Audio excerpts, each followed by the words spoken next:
আর একটা তরকারি করছি, শুকনো লঙ্কা ফোড়ন দিয়েছি, দিয়ে দিয়েছি জিরে, জিরে শুকনো লঙ্কা ফোড়ন দিয়েছি, দিয়ে দিলাম আলু, দেখতে পাচ্ছেন আলু দিয়েছি, প্লেন আলু যেটা নর্মাল আলু, দিয়ে দেবো এবার রাঙা আলু, এটা রাঙা আলু দিয়ে দিলাম রাঙা আলুর পরে কুমড়ো, এটাকে ভাজবো, দেব সামান্য পরিমাণ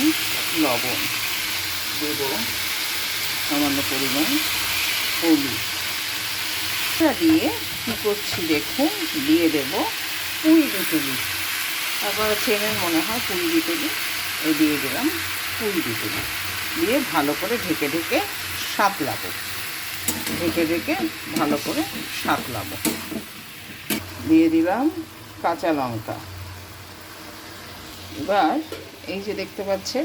আদাটা, এই আদাটা পেস্ট করে দেব, কিছুটা জিরের গুঁড়ো, তো দিয়েই দিয়েছি আগে, হলুদও দিয়ে দিয়েছি,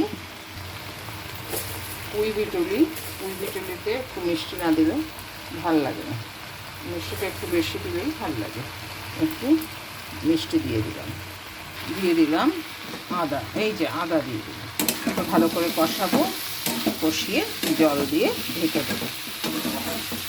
আর কিছু দেওয়ার নেই, জল দিয়ে ঢেকে দেবো, হয়ে গেলে নামিয়ে নেবো। এইভাবে আপনারা পুঁই বিটুলি খেয়ে দেখবেন, খেতে খুব টেস্টি হয় এবং ভালো হয়। এখন মোটামুটি সাতলানো হয়ে গেছে, আর কিছু মশলা লাগে না, দিয়ে দেবো একটু জিরের গুঁড়ো দিয়ে জিরে ধনের গুঁড়ো দিয়ে দিলাম,